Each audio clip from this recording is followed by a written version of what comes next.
Everyone, hope everything is going well. What Shohei Ohtani did last night was quite amazing. I'm going to do another video on Ohtani and what it means for the hobby, and Fanatics got bailed out with Ohtani. But I do want to show one card that I bought a while back. It's a Panini card over here. Artist Pele. I really like this card over here.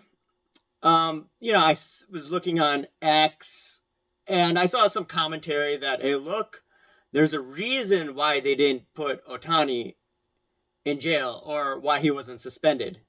He was, in the financial world, they call him too big to fail. So, yeah, 3 home runs. And then on top of it, he had, 10 strikeouts, 0 runs? That's insane. That you could be phenomenal from both sides as a hitter and pitcher. Flat out amazing. Too bad I missed it. Because I'm like, oh, they're playing the Brewers, they're up 3-0, and I was out of the house. But man, Shohei Ohtani, quite amazing feat. Now I wanted to get into Geoff Wilson. And I saw his commentary on Instagram. He was talking about, oh, well, I got a card from PSA as an upcharge.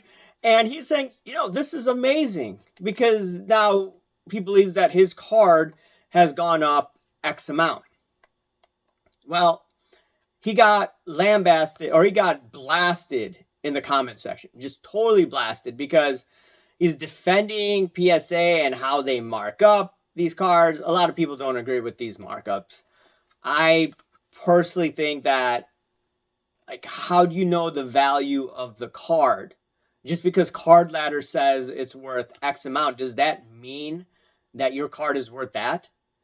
So that's where I disagree with him about. But then the other comment I thought was a bit, how should I say it, elitist, if you want to call it. He said that if you don't like them, why do you grade with them? And, if you have a problem with that, buy your own grading company. That's very out of touch with the average Joe. And you have to remember that the average Joe right now, a lot of them are struggling to get by.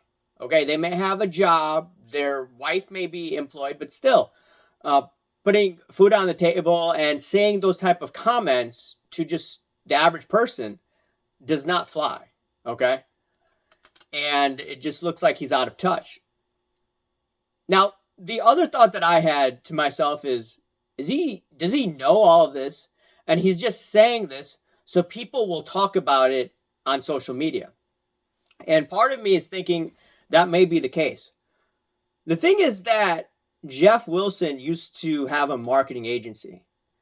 And in my career, I've worked, as I've mentioned numerous times, with a big marketing corporation at the time, part of the WPP group. Now, they're not as big as they used to. Their stock prices tanked because of AI and Facebook and all these other companies.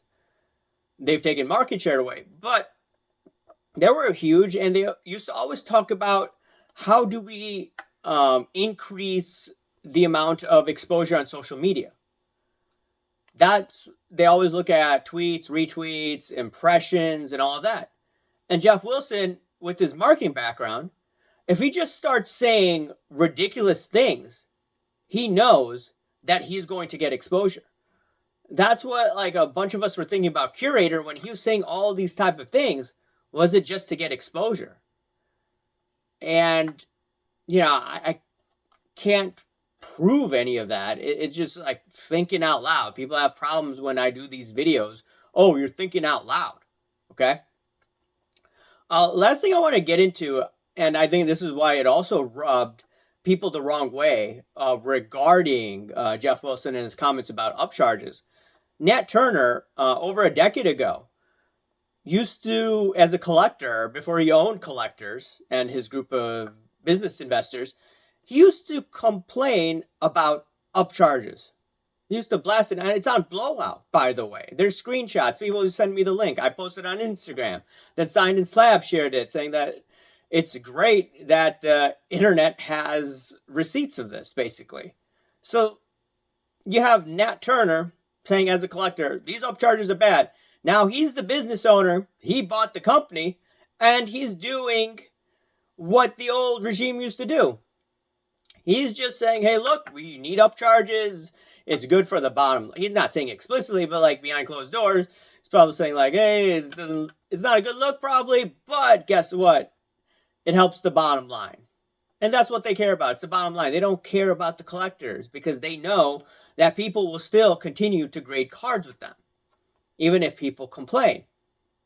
And then on Geoff Wilson's part, just if you look at it from a marketing point of view, if Geoff Wilson says something ridiculous, people are talk about them, comment sections go crazy, and then his social media exposure continues to grow.